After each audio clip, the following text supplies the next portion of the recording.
8 months pregnant and sitting at my in-laws' dinner table, I watched my husband raise his glass. "To new beginnings," he announced, eyes locked with his assistant across the table. "And to an amicable divorce." Everyone froze. My mother-in-law dropped her fork. And in that moment something inside me, beyond the baby kicking frantically, finally broke free. I smiled, stood up, and did the one thing nobody expected. I calmly placed my napkin beside my barely touched salmon and reached for my water glass, taking a long, deliberate sip while the silence stretched painfully around us. 20 faces turned toward me, waiting, expecting tears. A scene. Something worthy of the bombshell Richard had just detonated in the middle of his parents' immaculate dining room. "Emma, darling," my mother-in-law Patricia finally whispered, her perfectly manicured hand trembling against the tablecloth. "Perhaps you didn't hear." "I heard perfectly well," I replied, my voice steadier than I thought possible. Richard has always had a flair for the dramatic. Why announce a divorce privately when you can turn it into dinner theater? Richard's jaw tightened, that familiar twitch below his left eye betraying his irritation. This wasn't going according to his script. 3 seats away, Vanessa, his assistant of 11 months, stared intently at her plate, the flush on her neck creeping upward. I hadn't planned what happened next. "Since we're making announcements," I said, rising awkwardly to my feet, one hand supporting my swollen belly, "I'd like to make one of my own." I turned to Patricia. "Your son has been sleeping with Vanessa for the past 5 months. The first time was during our anniversary trip to Vancouver. I was asleep in our hotel room with food poisoning while they were in the hotel bar." Gasps rippled around the table. Richard's father William dropped his whiskey glass, amber liquid pooling on white linen. "Emma, that's enough," Richard hissed, his carefully cultivated charm evaporating. "Oh, I'm just getting started," I continued, surprising myself with each word. "Last month, Richard suggested we name our daughter Vanessa. Said he'd always loved the name." I laughed, the sound hollow even to my own ears. "Quite thoughtful, really. Ensuring I'd be reminded of your affair every time I called my child's name." Vanessa finally looked up, her eyes wide. "You told her you wanted to name the baby after me?" Richard stood now too, his 6'3" frame towering beside me. "Everyone please. Emma is clearly emotional. Pregnancy hormones." "Finish that sentence," I warned quietly, "and I promise you'll regret it." 5 years of marriage had taught me every one of Richard's expressions. The flash of calculation behind his eyes told me he was recalibrating, adjusting his approach. He gently placed a hand on my shoulder, his voice dropping to that soothing tone he used with difficult clients. "Sweetheart, I wanted to spare you this conversation in private. You've been so fragile lately." There was Richard's specialty, the subtle suggestion that I was unstable, oversensitive, unreasonable. It had worked countless times before, making me question my own perceptions, my own feelings. But not tonight. I stepped away from his touch and addressed the silent table. "I apologize for the disruption to dinner. William, Patricia, thank you for your hospitality as always." I gathered my purse from the chair behind me, feeling the baby shift and kick as if encouraging me onward. Richard moved to block my path. "Emma, don't be ridiculous. I'll drive you home when we're finished here." "Actually," I said, meeting his gaze directly, "I think I've been finished for quite some time." As I walked toward the door, legs shaking beneath my maternity dress, Richard's sister Claire jumped up to follow me. "Emma, wait, I'll drive you." "No need," I said without turning. "I can manage." But as the dining room door closed behind me, I heard her hurried footsteps anyway. In the grand foyer she caught my arm. "You can't drive like this," she insisted. "You're shaking." I was. The composure I'd maintained inside was crumbling with each passing second. "I need a minute," I managed, sinking onto the bench by the door. Claire sat beside me, her hand covering mine. "I had no idea," she whispered. "None of yous did." A bitter laugh escaped me. "Really? Because the way Vanessa's been parading around him for months, I thought it was embarrassingly obvious." From behind the closed dining room door, raised voices erupted. Richard's father's bass tone dominated, followed by Patricia's higher, distressed protests. Claire squeezed my hand. What can I do? I closed my eyes, feeling the baby shift again. Absolutely nothing. And that was the truth that had been building inside me for weeks now. No one could help me through this. No one could undo Richard's betrayal or erase the humiliation of this evening. No one could navigate the next chapter for me. As I stood again, smoothing my dress over my belly, I caught a glimpse of myself in the gilded mirror hanging in the foyer. 8 months pregnant, cheeks flushed, eyes bright with unshed tears, but also something else. Something I hadn't seen in my own reflection for longer than I cared to admit. Determination. Actually, I told Claire, I could use a favor. Would you tell your parents I'll call them tomorrow? And tell Richard. I paused, considering my words carefully. Actually, don't tell Richard anything. He'll find out soon enough. Outside in the cool evening air, I slid behind the wheel of my car, then sat motionless, one hand on my belly as the baby kicked vigorously against my palm. It's okay, I whispered, unsure if I was reassuring my daughter or myself. We're going to be okay. As I pulled away from the sprawling estate where I'd spent countless uncomfortable family dinners, I allowed myself one glance in the rearview mirror. Richard had emerged onto the front steps, his tall figure illuminated from behind, watching me leave. I didn't look back again. I woke before dawn, my body cramping from another night of uncomfortable sleep. The space beside me was empty, the sheets cold and undisturbed. Richard hadn't come home. For a moment I lay motionless, watching soft blue light creep across our bedroom ceiling. My hands found my rounded belly beneath the covers, feeling the gentle ripples of movement within. My daughter was awake too. Today's the day, little one, I whispered. 3 weeks ago, after finding a hotel receipt in Richard's jacket pocket, I'd started making preparations. Not in a frenzy of jealousy or suspicion, but with the same methodical attention to detail I applied to my architectural projects.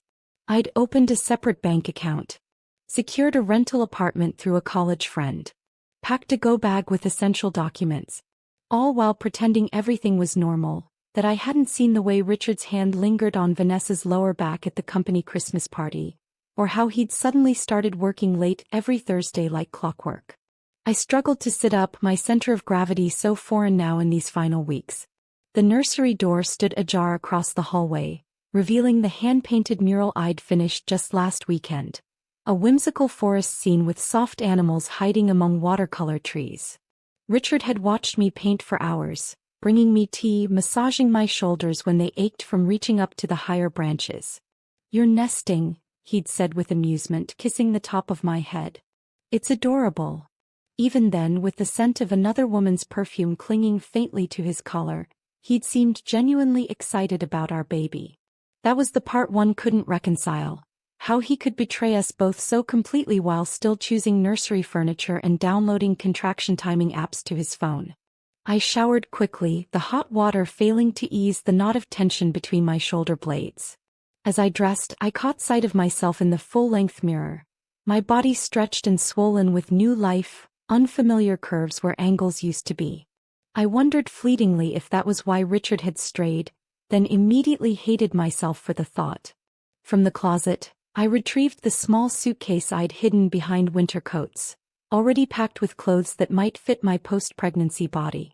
The nursery yielded another bag, essential baby items I'd carefully duplicated over the past month, buying 2 of everything important while explaining to Richard it was just in case. Just in case had arrived. I moved carefully down the stairs of our sprawling Craftsman, pausing at the landing to catch my breath. The house was silent, the kind of weighted stillness that seemed to hold all our ghosts. Dinner parties where Richard had proudly introduced me as the brilliant architect who agreed to marry me. Sunday mornings reading the paper together on the porch swing. The day we'd found out we were having a girl and had danced in the kitchen until we collapsed laughing. In the kitchen, I set my bags by the back door and made a cup of tea I knew I wouldn't drink.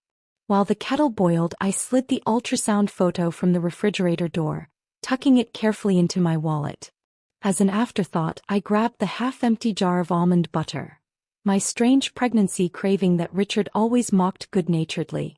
My wedding ring caught the first ray of morning sunlight as I placed it on the counter, beside a note I'd written and rewritten a dozen times, finally settling on just 7 words.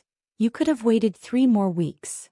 Car keys in hand, I opened the garage door manually rather than using the noisy electric opener. My practical sedan sat beside Richard's ostentatious sports car, the one with a passenger seat so low I could no longer get in and out of it comfortably. For weeks he'd been driving separately to events, claiming it was easier for me. In the dim light I struggled to fit my bags into the trunk, my awkward movements limited by my protruding belly. A soft voice startled me. Need some help there, Emma?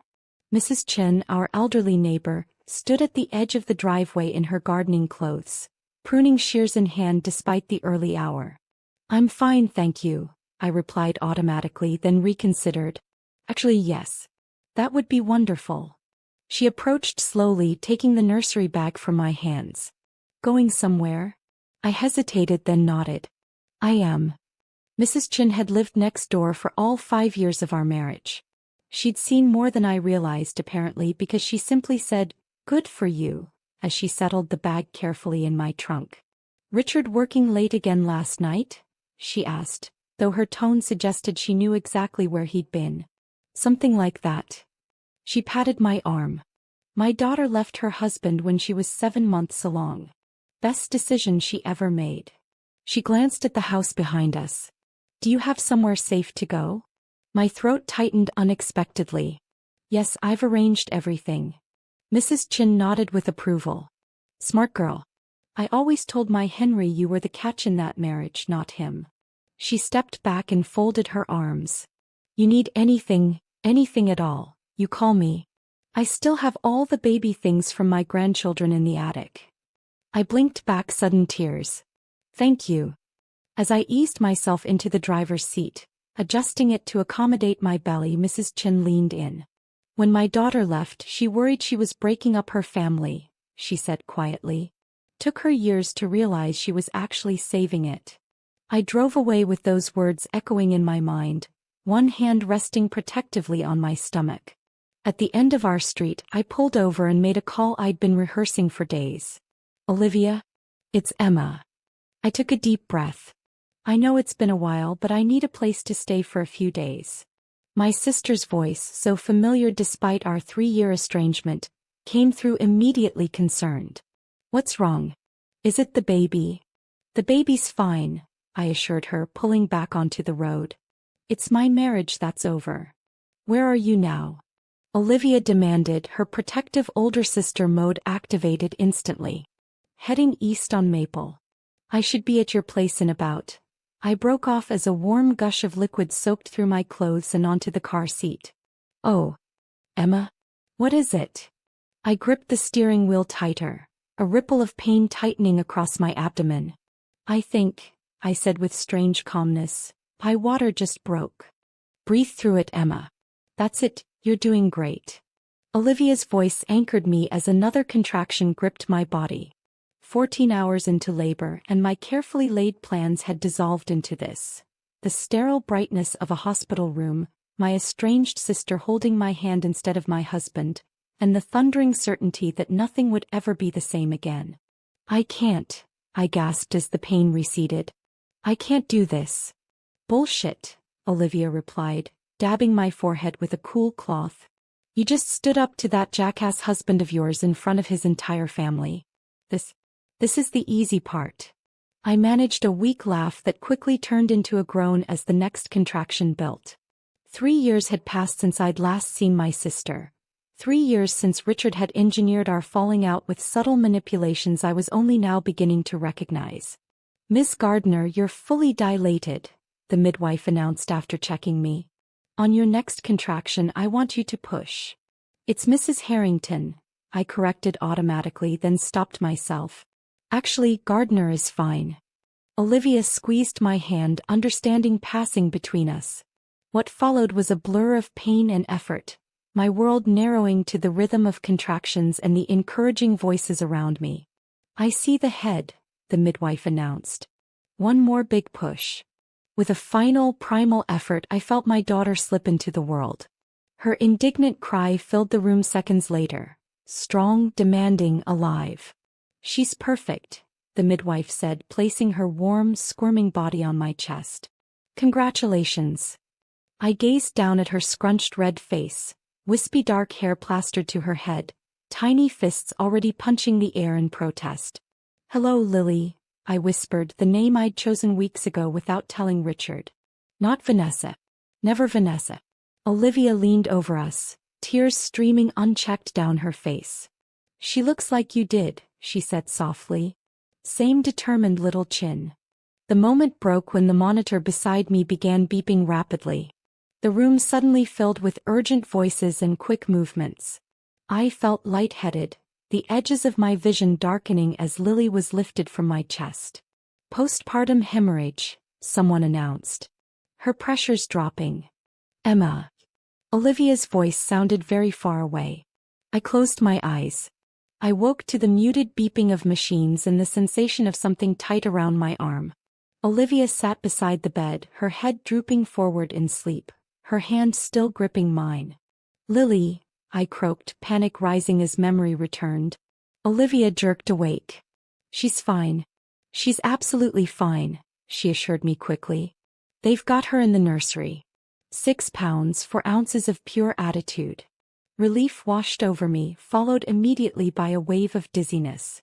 You, on the other hand, Olivia continued, scared the hell out of me. They had to give you 2 units of blood. I shifted uncomfortably, becoming aware of the 4 in my arm and catheter tube snaking from beneath the blankets. How long was I out? About 6 hours. She reached for a cup of ice chips, offering me one. Long enough for me to go through your phone and delete about 50 messages from Richard. My stomach clenched. He knows. The hospital called him as your emergency contact. Olivia's expression darkened. He showed up about an hour after they took you to surgery, ranting about how you'd stolen his car and disappeared. Real concerned about your well-being. I closed my eyes briefly. Did he see Lily? Tried to. I blocked him. She gave me a grim smile. Told the nurses we were estranged, which they figured out pretty quick when he kept demanding to know where his property was. His property, I repeated dully. Yeah. Meant you, not the baby. Olivia's jaw tightened. That's when security got involved. They escorted him out. I should have felt panic at the thought of Richard's anger, but all I could summon was bone-deep exhaustion. Thank you. Don't thank me yet. He'll be back. She hesitated. Emma, when they were prepping you for surgery, they asked about the birth certificate. I told them to leave the father's name blank for now. I nodded, surprising myself with how easy the decision felt. Good. A nurse entered, her face brightening when she saw me awake. There's our warrior mama. Ready to meet your daughter properly this time? Minutes later, I was holding Lily again, marveling at her delicate features. The slight upward tilt of her eyes like mine, the bow of her lips that reminded me painfully of Richard. She's going to need her father in her life, I murmured, tracing her tiny ear with my fingertip. Eventually, maybe, Olivia conceded. But right now, she needs a mother who isn't constantly undermined and gaslighted. When did you get so wise? I asked, attempting a smile. Around the same time you got so brave. She shifted uncomfortably in the hospital chair. Listen, my apartment's tiny, but the pull-out couch is yours for as long as you need it. I have a place lined up, I assured her. I just need a few days to get on my feet. Whatever you need. Olivia reached out to stroke Lily's cheek. Though fair warning, my truck has no air conditioning and the upstairs neighbor plays death metal at 6 a.m. I laughed, then winced as pain shot through my abdomen. Sounds perfect. My phone buzzed on the bedside table. Olivia grabbed it before I could, her expression hardening as she read the screen. Richard. I guessed. His mother, actually. She handed me the phone reluctantly. Patricia's message was brief. We need to talk. Away from Richard. Before I could respond, another message appeared from an unfamiliar number. Opening it revealed a bouquet of white roses with a card visible in the center. The accompanying text read, "Delivery refused by hospital security. Shall I try again tomorrow?" I zoomed in on the card. Come home. All is forgiven. A laugh bubbled up inside me, sharp and bitter. All is forgiven, I read aloud to Olivia. As if I'm the one who needs forgiveness. Want me to run him over with my truck? Olivia offered, only half joking. It would be doing the world a service. Tempting, but I think Lily might want to avoid having both parents in prison. I set the phone aside, focusing instead on my daughter's perfect face. In sleep, her expression was peaceful, untouched by the chaos surrounding her entry into the world. As Lily's tiny fingers curled reflexively around mine, I made a silent promise. You will never doubt your worth the way I've doubted mine. You will never apologize for taking up space in this world.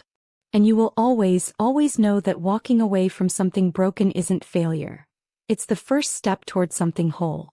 Are you sure about this? Olivia asked, adjusting my blazer as I checked my reflection in her cramped bathroom mirror. 2 weeks postpartum, my body remained a stranger to me. Softer, rounder, marked by the urgent C-section that had saved my life. No, I admitted, but I need to know what she wants. Patricia Harrington had requested a meeting at Maison Laurent, the kind of restaurant where the menu had no prices and the waitstaff judged your worthiness by your handbag. In my former life as Richard's wife, I'd been a regular. Now I felt like an imposter in borrowed clothes. Call me if anything feels off, Olivia insisted, Lily cradled against her shoulder. One text and I'll create such a scene they'll be talking about it at their country club for years. I kissed Lily's downy head, inhaling her newborn scent. It was our first separation and anxiety clawed at my throat. I'll be back in 2 hours. 3 at most. She'll be fine, Olivia assured me. We'll have a serious discussion about her mother's terrible taste in men, but otherwise it's just bottle and burp time. The taxi dropped me at the restaurant's discreet entrance. Taking a deep breath, I stepped inside where the maitre d' recognized me immediately. Mrs. Harrington. What a pleasure to see you again. Miss Gardner actually, I corrected, the words still awkward on my tongue. His expression flickered with professional neutrality. Of course, Mrs. Harrington, the elder, is already seated. Patricia occupied a corner table, elegant as always in a tailored Chanel suit, her silver hair swept into a perfect chignon. Her face registered genuine concern as she took in my appearance. Emma dear. You look exhausted. I have a 2-week-old, I replied, lowering myself carefully into the chair opposite her. Sleep is a distant memory. She signaled for the waiter.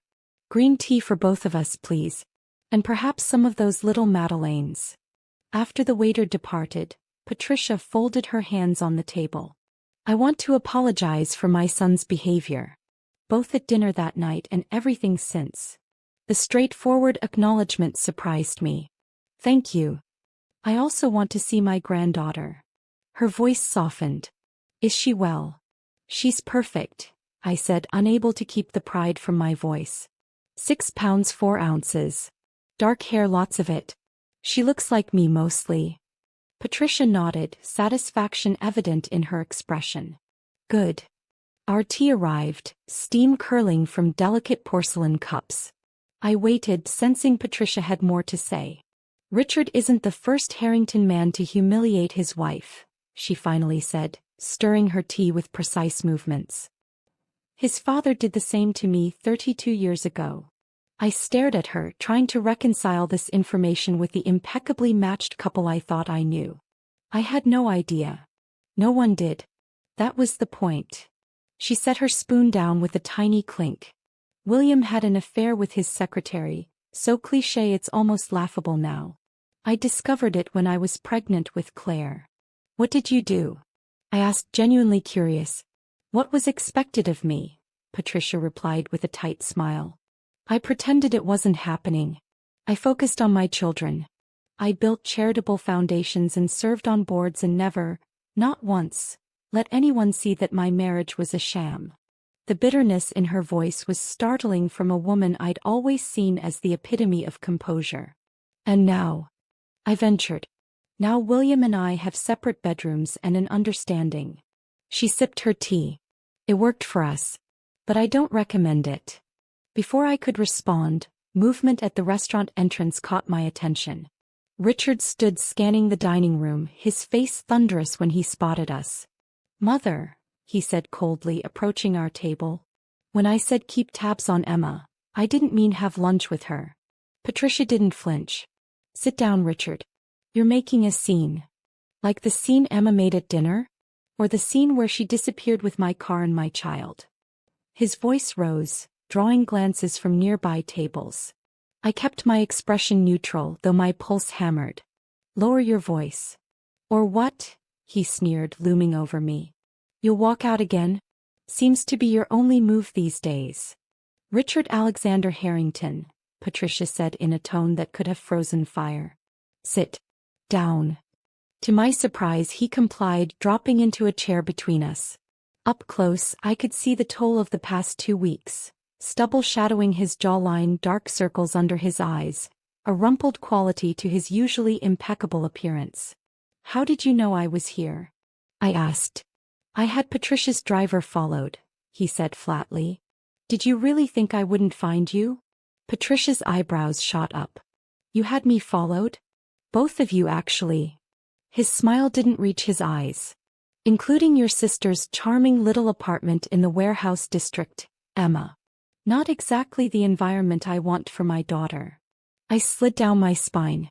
"You've been watching Olivia's place?" "I've been trying to locate my wife and child," he corrected, signaling the waiter. "Scotch. Neat. Ex-wife," I said quietly. "We're not divorced yet. It's a formality at this point, wouldn't you say?" I looked directly at him. "Considering you publicly announced our divorce before I'd even agreed to it?" Richard's expression darkened. "That was a mistake." "The announcement or the divorce?" Patricia interjected. "Both," he muttered, accepting his drink from the waiter with a curt nod. "This has gone far enough, Emma. Come home. We can work through this." "There's nothing to work through," I said, my voice steadier than I felt. "You chose Vanessa." Something flashed across Richard's face, pain or perhaps just irritation at hearing her name. "Vanessa was a distraction. A mistake." "Was," Patricia noted, her gaze sharp. "Past tense." Richard drained his scotch in one swallow. "She's no longer with the company." "Let me guess," I said. "She didn't take being discarded well?" "She threatened a sexual harassment lawsuit," he admitted grudgingly. "Father's handling it." I nearly laughed at the predictability of it all. "So now you want me back because your backup plan fell through?" "I want you back because you're my wife," he snapped. "Because we have a child together. Because this whole situation is ridiculous." Patricia cleared her throat. "Richard, I'd like a moment alone with Emma." "Absolutely not," he began, but she cut him off. "It wasn't a request." After he'd stalked away to the bar, Patricia reached into her handbag and withdrew a manila envelope. "I came prepared for this," she said, sliding it across the table. "Inside you'll find details of an account I've established in your name. Enough to get you settled properly with some breathing room." I made no move to take the envelope. "I don't want Harrington money." "Consider it reparations," she said dryly. "I'm also prepared to connect you with the family attorney, not the one Richard uses. Eleanor specializes in high-conflict divorces and knows how to handle men like my son." My suspicion must have shown, because Patricia's expression softened marginally. "I'm not trying to buy you off, Emma. I'm offering you protection from someone I understand better than most." She pushed the envelope closer. "You don't have to decide now." I finally took it, tucking it into my bag without opening it. "Why are you doing this?" Patricia glanced toward the bar where Richard was ordering another drink. When she looked back at me, her perfectly composed facade had slipped, revealing something raw and determined. "Because 32 years ago no one offered me a way out. And I want better for my granddaughter than what I gave my son." "Ms. Gardner, could you please explain to the court why you left your marital home without informing your husband?" Richard's attorney, Maxwell Thornton, looked exactly as I'd expected. 60-something with steel gray hair and a suit that cost more than 3 months' rent on my new apartment. His voice carried the practiced concern of someone who'd spent decades making reasonable requests that were anything but. I glanced at Eleanor Blackwood, Patricia's recommended attorney, who gave me an almost imperceptible nod. I left because my husband publicly announced our divorce at a family dinner without discussing it with me first, I stated clearly. I was 8 months pregnant at the time. Judge Daniels, a woman in her 50s with shrewd eyes behind rimless glasses, made a note on her legal pad. And you didn't think to discuss this misunderstanding with Mr. Harrington before taking such drastic action? Thornton pressed. Objection, Eleanor interjected smoothly. Characterizing the respondent's announcement of divorce to his entire family as a misunderstanding is misleading. Sustained, Judge Daniels agreed. Mr. Thornton, please rephrase. Thornton adjusted his approach. Did you attempt to communicate with your husband before leaving? My husband left our dinner with his assistant, the woman he was having an affair with, I replied, meeting Richard's gaze across the courtroom. He sat rigid beside Thornton, jaw clenched. When he didn't come home that night, I made my decision. The temporary custody hearing had been scheduled after Richard filed emergency motions claiming I was emotionally unstable and had abducted our child. Now, 3 months after Lily's birth, we sat in a wood-paneled courtroom, our marriage dissected under fluorescent lights. Your Honor, Thornton continued, we have concerns about Ms. Gardner's mental state.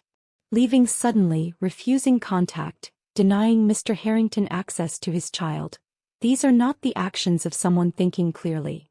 If I may, Eleanor stood, her compact frame somehow commanding the room. My client made careful, reasoned decisions to protect herself and her newborn from a hostile environment. Far from being impulsive, she arranged housing, finances, and support networks before leaving a situation any reasonable person would find untenable. Judge Daniels nodded. Continue, Ms. Blackwood. Eleanor approached with a tablet.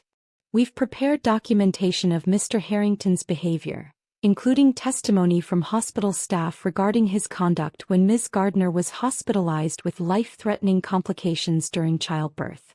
The judge reviewed the materials, her expression neutral. These security reports indicate Mr. Harrington referred to his wife as property and became belligerent when denied access. I was upset, Richard interjected, his composure cracking. My wife had disappeared. I just learned she'd given birth. Anyone would be agitated. Mr. Harrington, Judge Daniels warned, you'll have your opportunity to speak. Eleanor produced another document. We've also submitted recordings of Mr. Harrington's verbal abuse from the months preceding their separation. My stomach clenched. The recordings had been my insurance policy. Arguments captured when Richard's controlling behavior escalated, his voice cold as he systematically dismantled my confidence, questioned my perceptions, called me paranoid and hormonal when I sensed his infidelity. I'd never intended anyone to hear them. Even now, the thought of strangers listening to those private humiliations made me nauseous.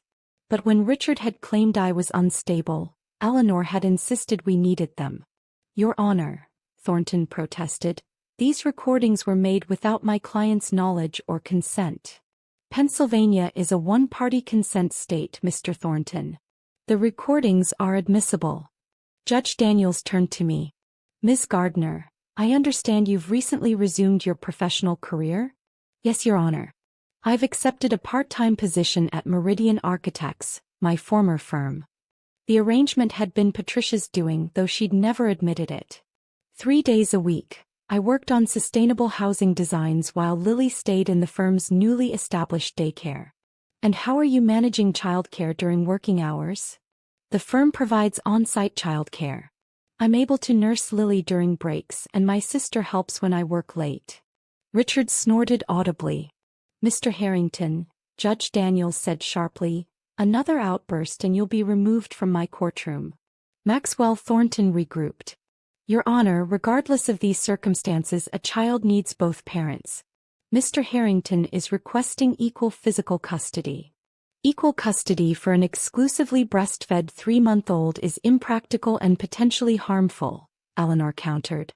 My client has proposed generous supervised visitation until the child is weaned. Supervised? Richard erupted, standing so abruptly his chair scraped backward. I don't need supervision to see my own daughter.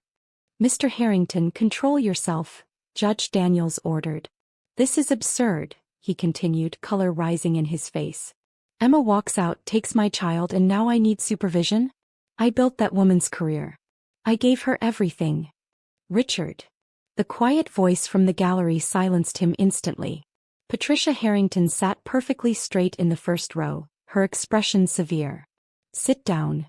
He complied, though rage still radiated from him. An unexpected voice broke the tense silence.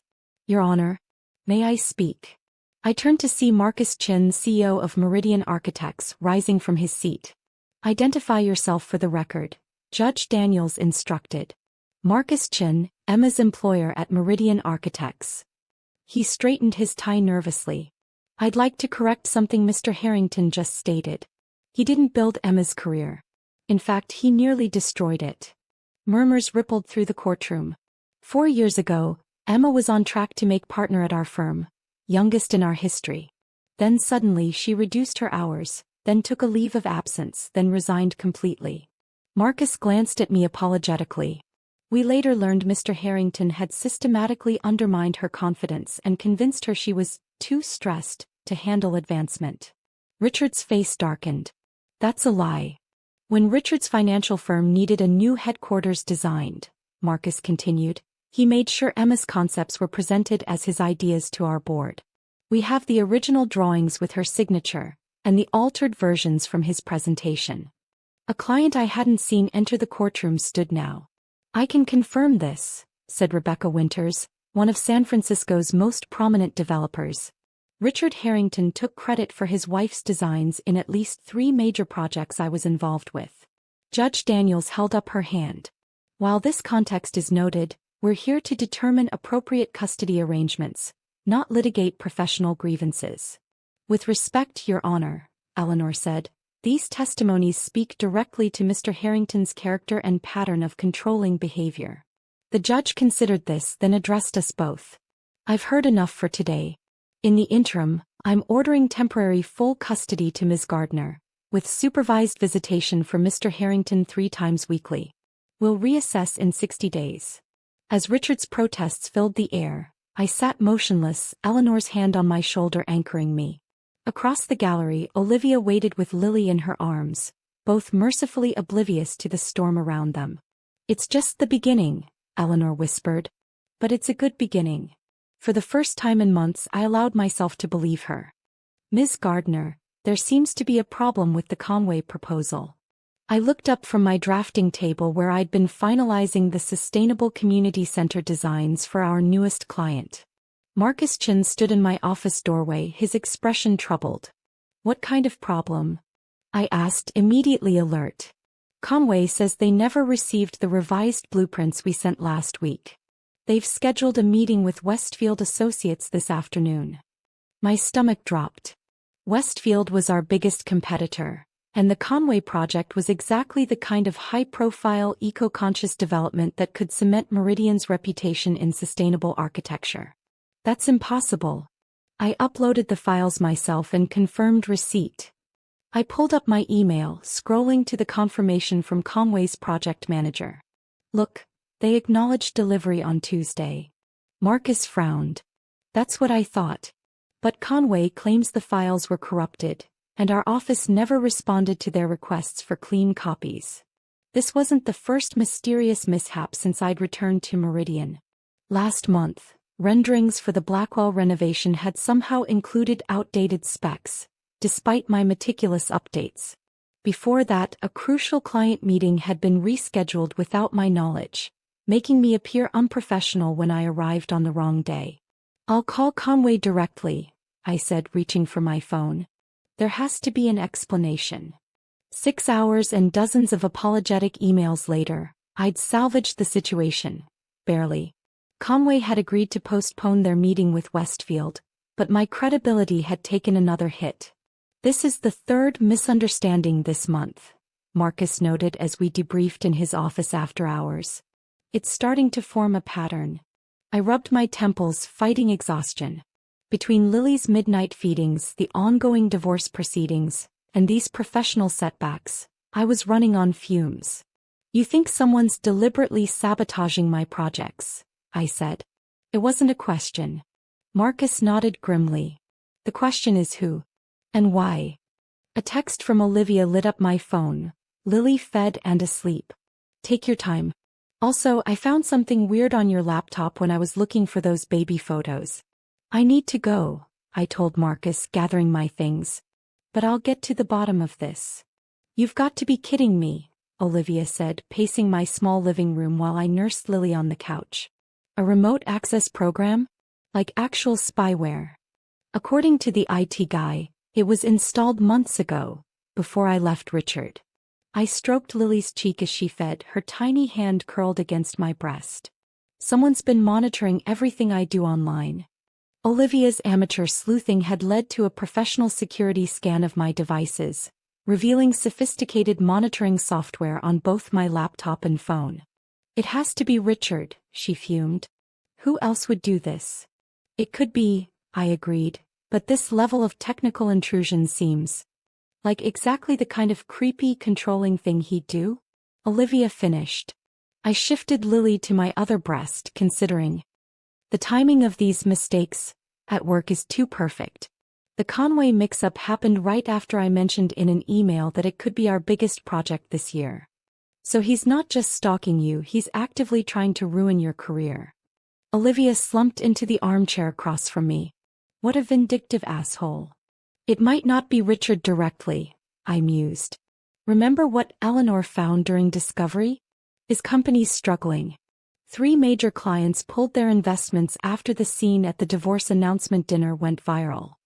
The video, filmed by one of Richard's friends at the dinner party, had circulated through financial circles, showing Richard's callous announcement and my dignified exit. While some viewers had mockingly dubbed me Ice Queen for my composure, most had been appalled by Richard's behavior. So you think he hired someone? A professional creep? Maybe. I burped Lily gently, breathing in her sweet milky scent. Or maybe. A sharp knock at the door cut me off. Olivia peered through the peephole, then relaxed. It's that guy from your firm. The one with the hipster glasses. She opened the door to reveal Alex Reyes, Meridian's IT security specialist who discovered the spyware on my devices. Sorry to drop by unannounced, he said, remaining in the hallway. But I found something you should see right away. I nodded for Olivia to let him in. Did you trace the access point? Better. Alex set his laptop on the coffee table. I traced the purchase of the software. Prepaid credit card, but the activation came from an IP address at Harrington Financial. My pulse quickened. Richard's company. Not exactly. Alex pulled up an email. The user was v.mitchell@harringtonfinancial.com. Vanessa Mitchell. The name felt bitter on my tongue. Richard's former assistant. Former. Alex raised an eyebrow. According to their website, she's their new director of client relations. Olivia cursed colorfully. I thought she was fired after threatening a harassment lawsuit. Apparently not. I handed Lily to Olivia, suddenly needing to move. They must have reached some arrangement. There's more, Alex continued, scrolling through his findings. The software logs show someone accessed your email the day the Conway files were sent, and again when they claimed they never received them. Can we prove it was her? I asked. The access came from her company workstation. He hesitated. But technically it could have been anyone using her computer. I paced to the window, staring at the city lights below. So we know my devices were compromised, we know someone at Harrington Financial is monitoring my work, and we know Vanessa, the woman Richard had an affair with, is still employed there despite supposedly being fired. Pretty much, Alex confirmed. What now? Olivia asked, gently rocking Lily. I turned back to them, a plan crystallizing. Now we use this information. You're going to confront Richard? Olivia looked skeptical. No. I sat down, suddenly energized despite my exhaustion. I'm going to feed him exactly what I want him to see. Alex leaned forward, intrigued. You're thinking counterintelligence. I'm thinking we announce a fictional project. Something impressive enough to tempt them. I grabbed a notepad, ideas flowing faster than I could write. We create a paper trail suggesting it's a major opportunity for Meridian, then watch to see how they try to sabotage it. A trap, Olivia said, nodding slowly. I like it. But we'll need proof it's them when they take the bait, Alex cautioned. That's where you come in, I told him. Can you trace it when they access the fake files? He grinned. I can do better than that. I can plant a tracker that will activate their webcam when they open the documents. Is that legal? Olivia asked. Alex and I exchanged glances. It's a gray area, he admitted. But considering they've been illegally accessing Emma's devices for months. Do it, I decided. I need to know exactly who I'm dealing with. As Alex and I outlined our plan, Lily stirred in Olivia's arms, her tiny face scrunching in a yawn. Looking at her, I felt a fierce protectiveness surge through me. This wasn't just about my career anymore. It was about showing my daughter that her mother wouldn't be intimidated or controlled. Not by Richard, not by Vanessa, not by anyone. One thing still bothers me, Olivia said as she handed Lily back to me. If Richard's business is tanking, why is he so focused on sabotaging you? Doesn't he have bigger problems? I cradled Lily close, her warmth against my chest steadying me. That's what we're going to find out. The Sunrise Foundation is thrilled to announce a partnership with Meridian Architects on a groundbreaking $40 million eco-village project, I said into my phone, deliberately speaking loud enough to be captured by the monitoring software we'd left active. Yes, we'll need complete confidentiality until the press conference next week. I winked at Alex, who sat across from me in my office, monitoring the trap we'd set. 3 days ago, we'd created an elaborate digital trail of a fictional project, the largest in Meridian's history, complete with renderings, preliminary budgets, and enthusiastic emails from a non-existent foundation. They're in, Alex whispered, eyes on his laptop. Opening the proposal document now. I continued my fake call. The foundation specifically requested me as lead architect. They loved my sustainability approach for the Conway project. I paused for dramatic effect. This could put Meridian on the international map. Alex gave me a thumbs up as the webcam activation signal appeared on his screen. Got them, he mouthed. I wrapped up my performance and ended the fake call. Now what? Now we wait, Alex said, typing rapidly. The tracker will record whoever views those files for the next 48 hours. The plan was simple. Create irresistible bait, watch who took it, and collect evidence of the sabotage when it inevitably came. Marcus had approved the operation after reviewing the spyware findings, equally disturbed by the implications. I've got a meeting with the Conway team in 15 minutes, I said, gathering my portfolio. Real meeting, real project. Alex nodded. I'll monitor things here and text if anything happens. But as I reached the door, my phone buzzed with a security alert from my apartment. The nanny cam I'd installed after finding the spyware was detecting motion. I pulled up the feed to see a figure in a dark hoodie moving through my living room. Someone's in my apartment, I gasped, fear icing through my veins. Olivia took Lily to the pediatrician. They're not supposed to be home for hours. Alex was immediately on his feet. I'm calling the police. I was already running for the elevator, panic clawing at my throat. The intruder was methodically searching my home, pulling out drawers, rifling through papers on my desk. As the elevator descended, I called Olivia. Are you and Lily okay? I demanded when she answered. We're fine, she replied, confused. Just finished at the doctor's. Why? Someone's in the apartment right now. Stay away. Police are on their way. I reached my building in record time, adrenaline overriding caution as I burst through the lobby. The security guard looked up in surprise. Miss Gardner? I thought you were already upstairs. Your husband just went up. My ex-husband? I asked, my blood running cold. No, the other gentleman. Tall dark hair. He showed me a key. I had never given anyone but Olivia a key. Call the police, I instructed the guard. There's an intruder in my apartment. But he said, now. I didn't wait for his response, racing for the stairs rather than waiting for the elevator. 4 flights later, I reached my floor, breathless and terrified. The door to my apartment stood slightly ajar. Pressing myself against the wall, I inched closer, hearing movement inside. Tell him we found nothing, a woman's voice said. No documents, no evidence of the Sunrise Project. Keep looking, a male voice replied. It has to be here somewhere. She doesn't keep sensitive information at the office. I recognized both voices instantly. Vanessa and Richard. My phone vibrated. Alex texting that police were 3 minutes out. Taking a deep breath, I pushed the door fully open. Looking for something? I asked, stepping into my own living room. They froze like guilty teenagers. Richard recovered first, smoothing his expression into something resembling concern. Emma. Thank God. I was worried when no one answered. He gestured around the disheveled room. I think you've been robbed. Cut the crap, Richard. I held up my phone displaying the security feed. I've been watching you for the last 20 minutes. Vanessa paled, her hand instinctively closing around a folder she'd been searching through. Richard's facade crumbled, replaced by cold fury. You have no right to that Sunrise contract, he snarled. Not after everything I've done for you. There is no Sunrise contract, I replied, a wave of satisfaction washing over me as confusion crossed his face. It was bait. And you took it, breaking and entering corporate espionage harassment. All on camera. You're lying, Vanessa said, but uncertainty had crept into her voice. Am I? I pulled out my phone and played the video Alex had sent minutes earlier. Footage from Vanessa's own webcam showing her and Richard huddled over my fake proposal, planning how to sabotage it. Richard lunged forward, grabbing for my phone. Give me that.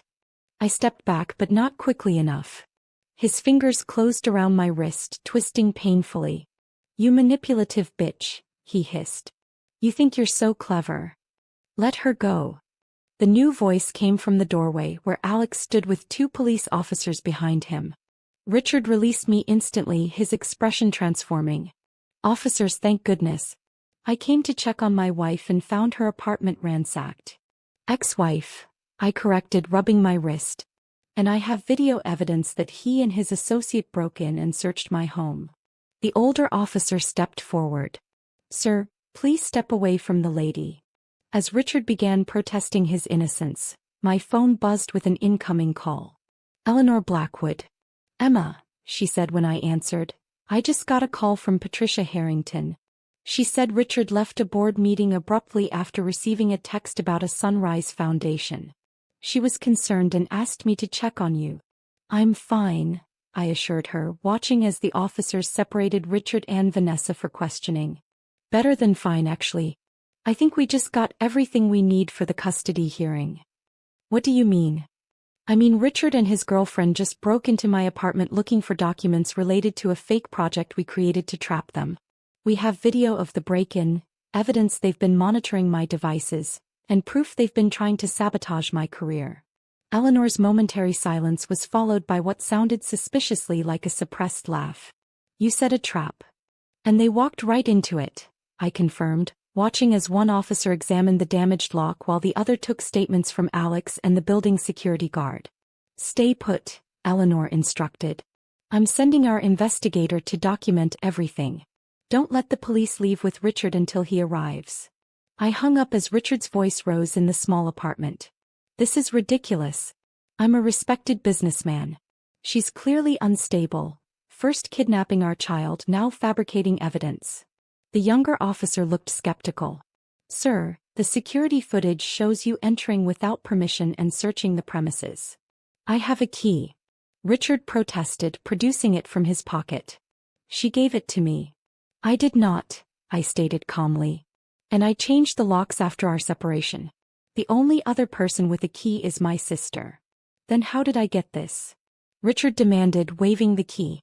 From the doorway, Vanessa shifted uncomfortably, drawing everyone's attention.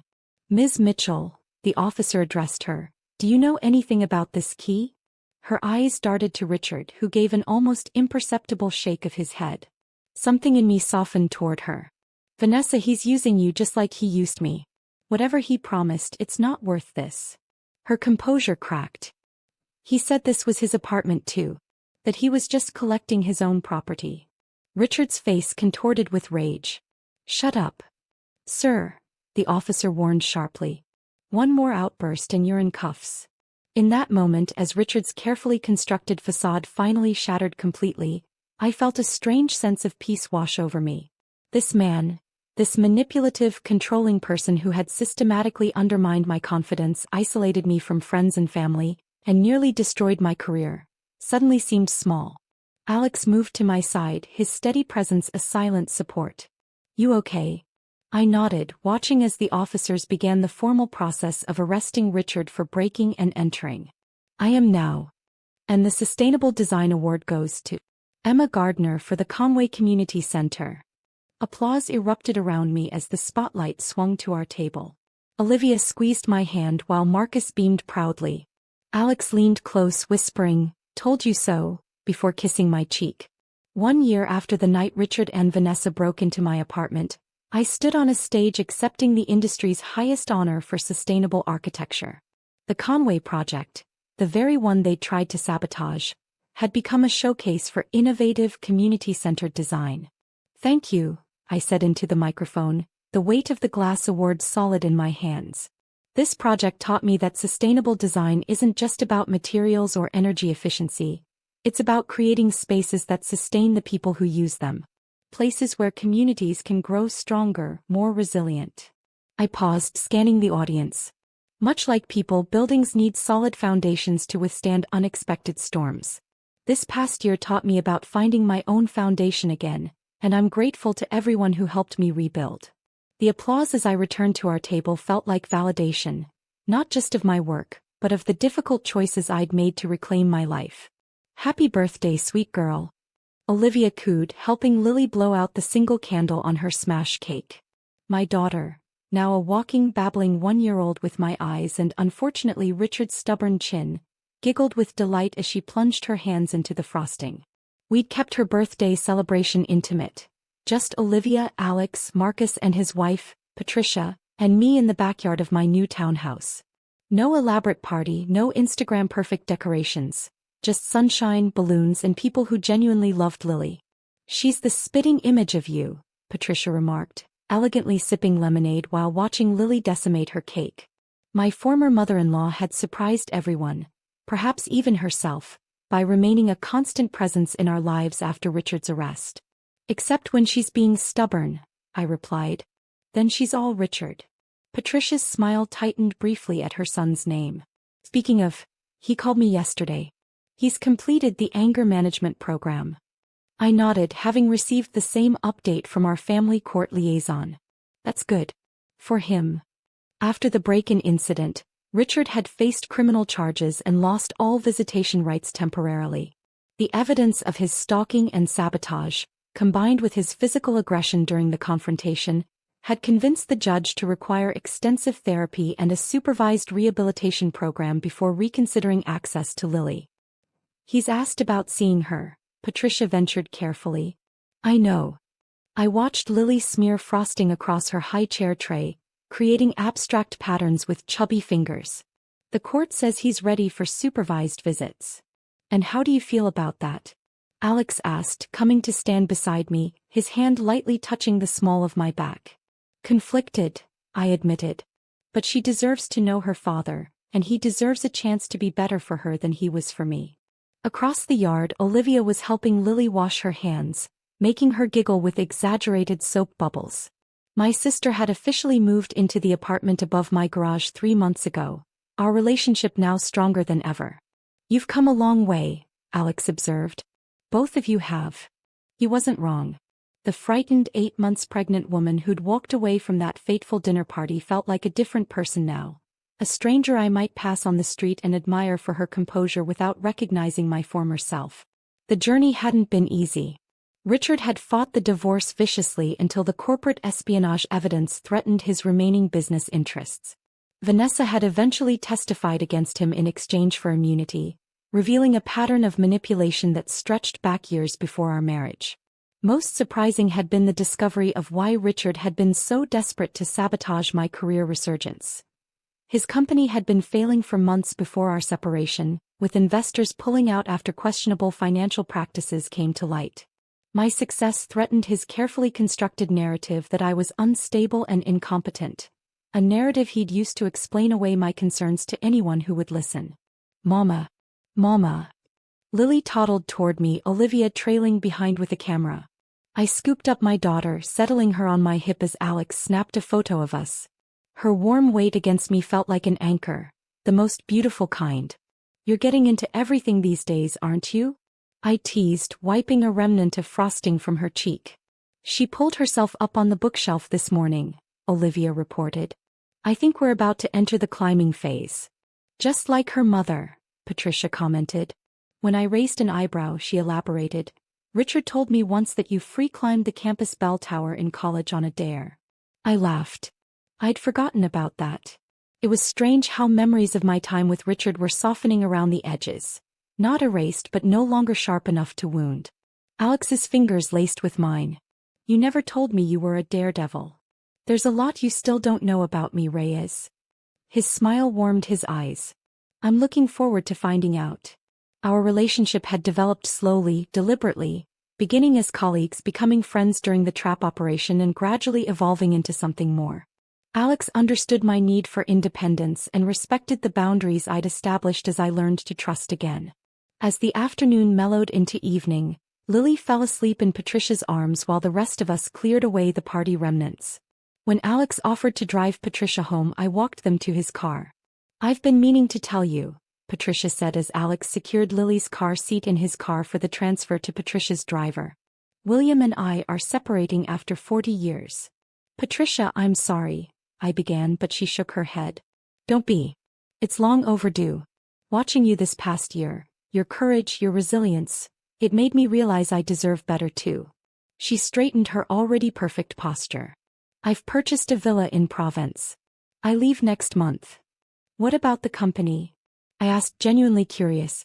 Sold to the board, she replied with satisfaction. My final act as majority shareholder. Richard can keep his title, but he answers to them now. After they'd gone, I stood in my backyard, gathering scattered wrapping paper as twilight settled around me. My phone chimed with a text message. An invitation to dinner from Rebecca Winters, the developer who'd testified at my custody hearing and had since become a friend and professional. A year ago, such an invitation would have sent me into a spiral of anxiety, wondering if Richard would approve, if I should check with him first, if I could find something appropriate to wear. Now, I simply replied with a time and date that worked with my schedule. As I closed the patio door behind me, I caught sight of myself in the glass, confidence in my posture, contentment in my expression. The woman who had once feared making any decision without her husband's approval now ran her own department at Meridian, raised a spirited daughter, and had rebuilt a life entirely on her own terms. This time, I whispered to my reflection, I knew I could walk into any room on my own terms or walk out if I needed to. That's the lesson I needed my daughter to learn.